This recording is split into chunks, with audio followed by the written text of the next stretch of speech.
Hey everybody! Welcome to our second live event here on Cryptozoology with Dr. Daisy.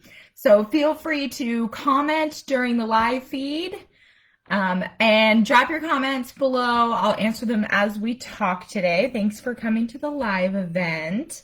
So today I wanted to talk a little bit about the Patterson-Gimlin footage. So a couple of days ago, I posted that footage on the page if you've never seen it, but you can also give it a quick YouTube. It's less than a minute long, but it is probably the most famous Bigfoot video of all time. It was filmed in 1967 in Northern California, just south of the Oregon border. And it has gained a lot of fame for both its quality, even though the original footage is very shaky. You can definitely see the animal, unlike with a lot of, Bigfoot footage where you're like, is that a tree? Is that a bear? What is that? So you can definitely get some detail in this footage, so it's become very famous for that. It's done a lot of touring, and in the 60 plus years since it was filmed, it's had its naysayers, it's had people who really, really believe in the Patterson-Gimlin footage, all kinds of stuff. So I wanted to talk a little bit about it today because it is so famous. So the footage, and don't forget you can comment at any time. Okay, yeah, so I have comments turned on, so you should be able to comment at any time if you would like to comment. So, the Patterson-Gimlin footage. There have been a lot of analyses of this footage by a lot of people, including scientists, and including a lot of people who are really good at analyzing footage. So, I am not in any way a camera person. I'm not good at analyzing the footage as potentially a hoax or not a hoax just based on how it was filmed.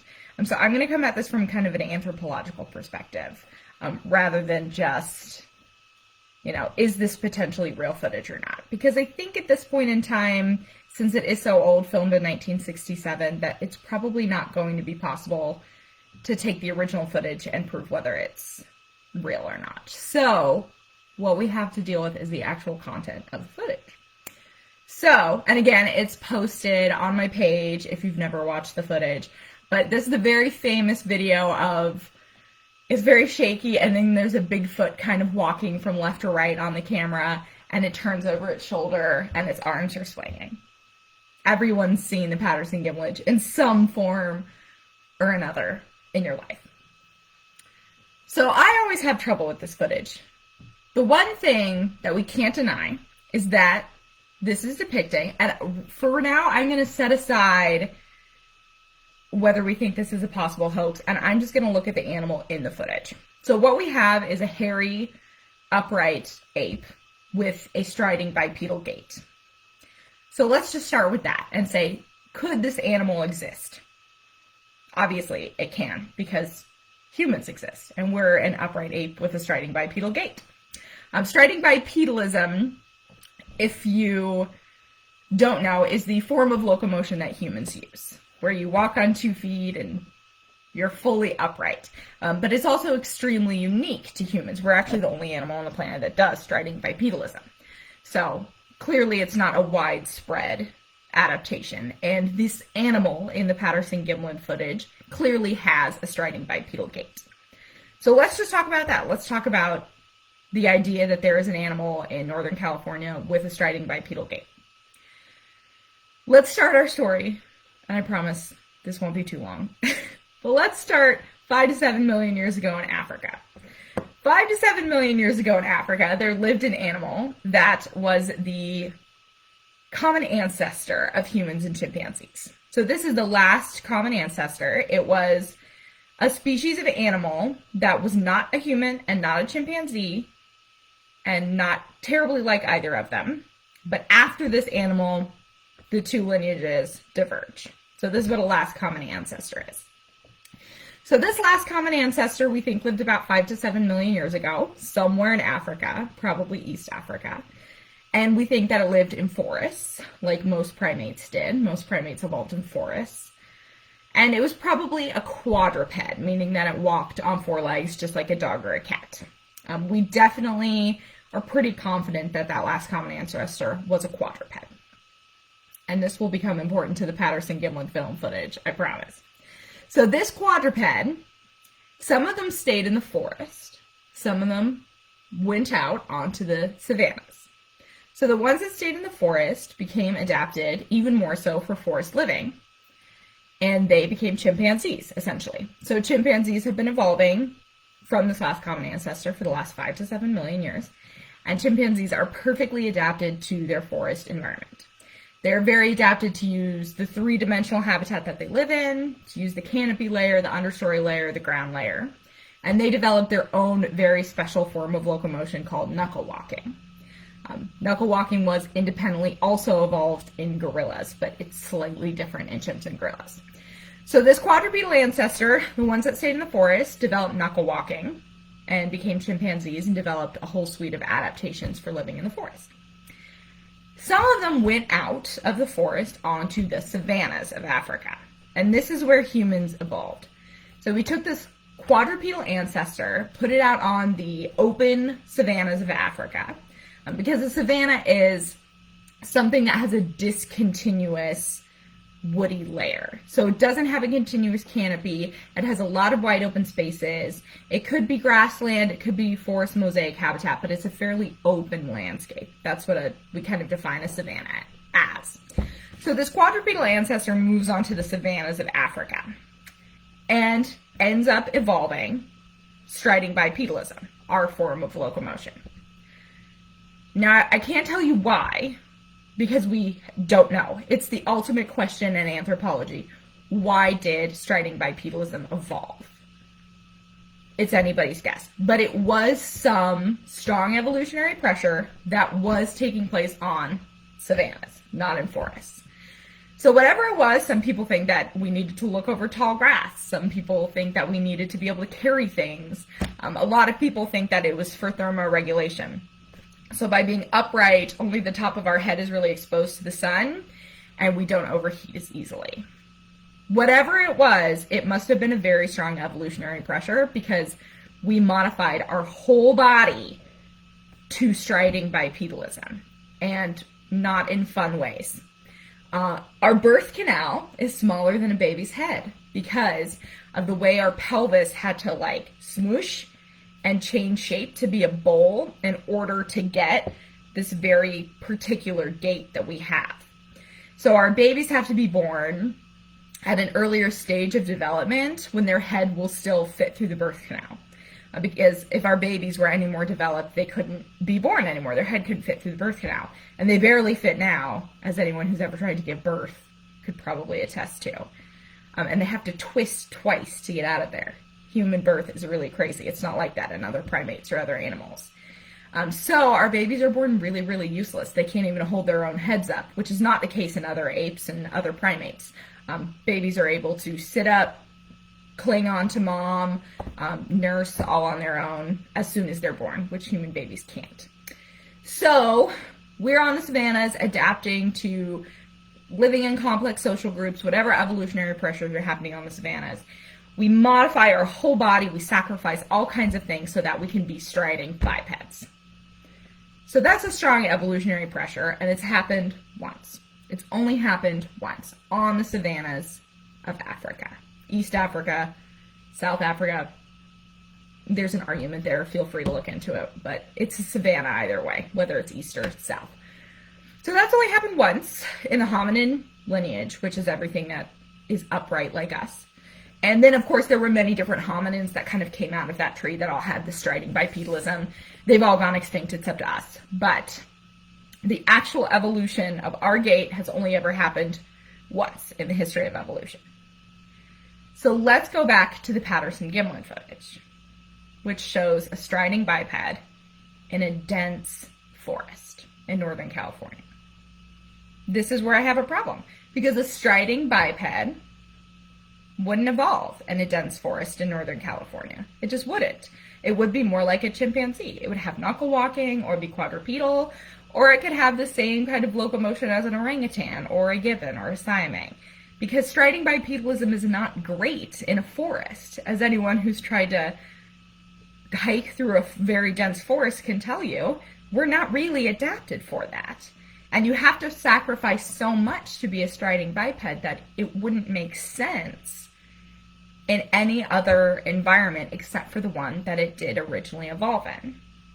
So I have a problem with Bigfoot in general because everyone who has seen it or claimed to see it has claimed it to be a striding biped, and most people claim to see it in dense forest environments. So this is my major problem with Bigfoot. Now you could say, well, maybe it did evolve in the savannas of Africa and then left and colonized these forested environments. But there's no evidence that a biped that was that primitive ever left Africa.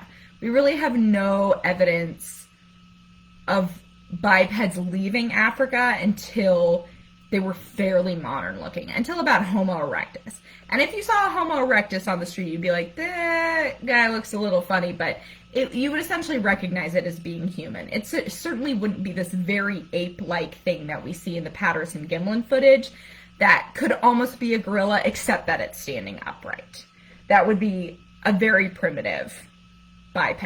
Not to mention that it's fully furred, it's covered in hair, and we're not entirely sure when in evolutionary history humans lost our hair, but it may have happened very early on. It may have happened before we were fully upright bipeds, or it may have happened concurrently. But we do know that we ended up hairless, as we are now, except for the top of our heads. So the idea that this animal is still fully furred, but also a striding biped, kind of weird. The other thing we have on this animal is a sagittal crest. So you can clearly see that its skull is kind of extended, and sagittal crests are present in quite a few primates, famously gorillas. If you've ever seen a male gorilla or a picture of one, you know that they have this very large top to their skull. And it's mainly there so for additional muscle attachments for the jaw so that they can eat very chewy things like piths and things in the forest. It's also there as a sexual symbol, though, which is why males have it to so much more of an extent than females. And this animal seems to have a sagittal crest, which is weird, because no striding biped in the fossil record has a sagittal crest. And chimpanzees really don't have a sagittal crest. So that would have had to have evolved secondarily, and that seems extremely unlikely. The arms are also a little bit weird in the Patterson-Gimlin footage. They seem to be fairly long. If you watch as the animal swings its arms, the hands are going past the knees. So if you stand up and measure, your hands don't come all the way down to your knees. Because in order for us as striding bipeds to be very balanced, it actually helps to have shorter arms. Because longer arms would kind of unbalance you as you swung them. So this animal still has very long arms, which again goes against the fossil record of bipeds. As we became more and more upright, our arms got shorter.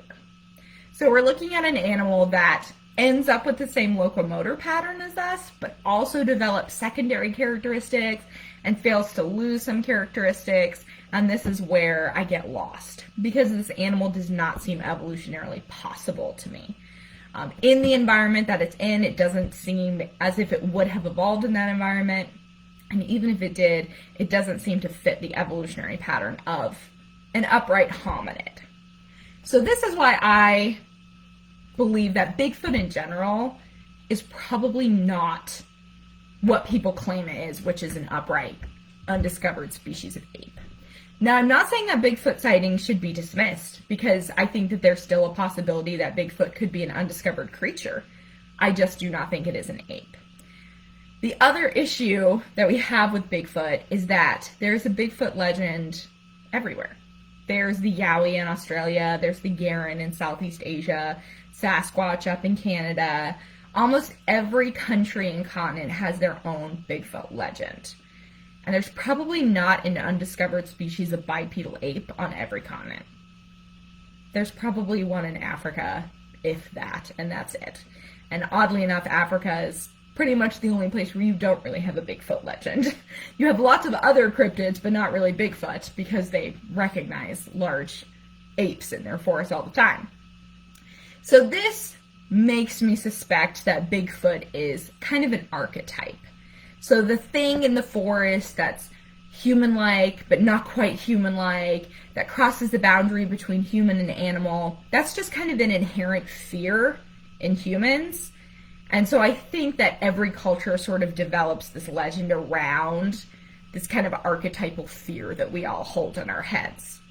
And I think that's probably what contributes to most of the Bigfoot sightings and the Yowie and the Yeren and all of the other hairy bipedal hominid stories around the world, is this kind of inherent fear that we have, and we may be seeing a different animal like a bear or anything else in the forest and kind of conflating these legends and our beliefs with what we're seeing and something we may not be able to see very well.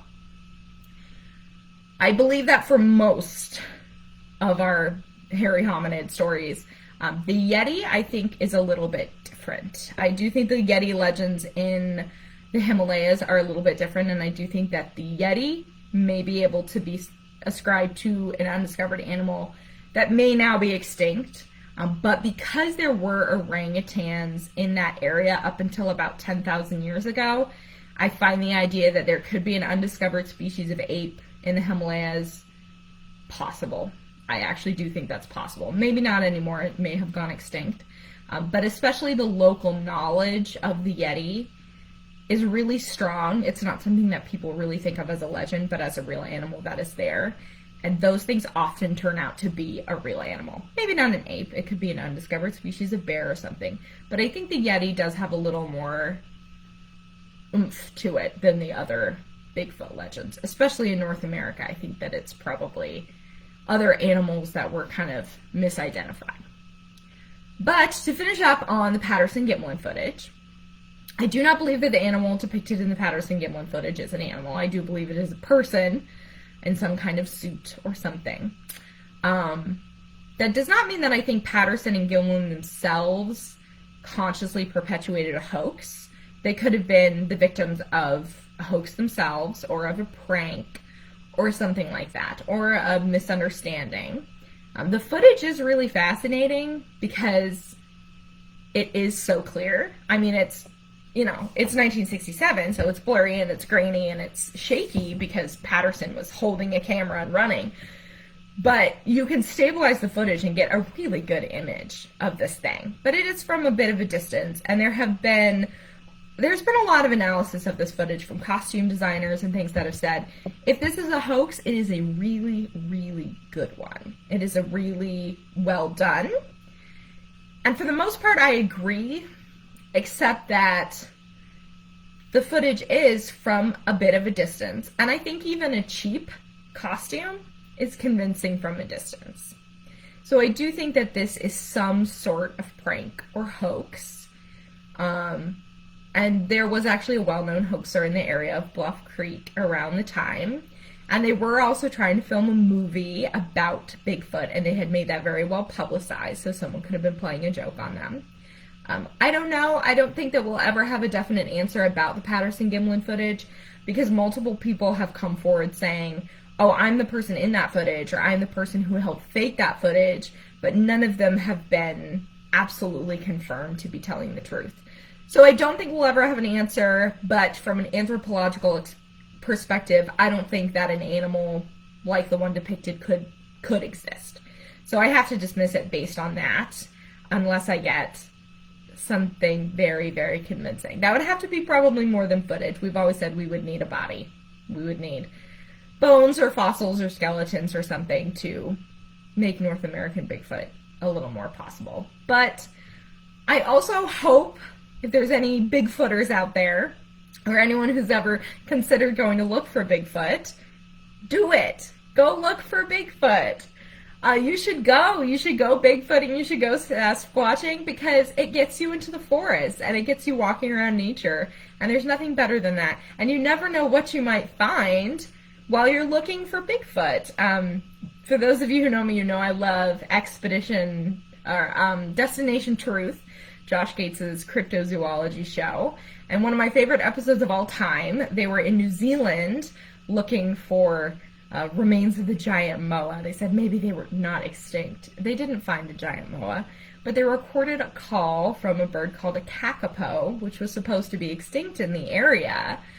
So they found something pretty amazing while looking for something else, and I think that that's really cool. And whenever our quarantine lifts, and when it's safe, and when it stops being very, very hot in Florida, I'm going to take my new GoPro out to Grand Cypress National Preserve, and I'm going to do some looking for the Florida skunk ape myself, so stay tuned for that. I think it could be really fun, and you never know what you're going to find in Florida, because so many things can be invasive in Florida.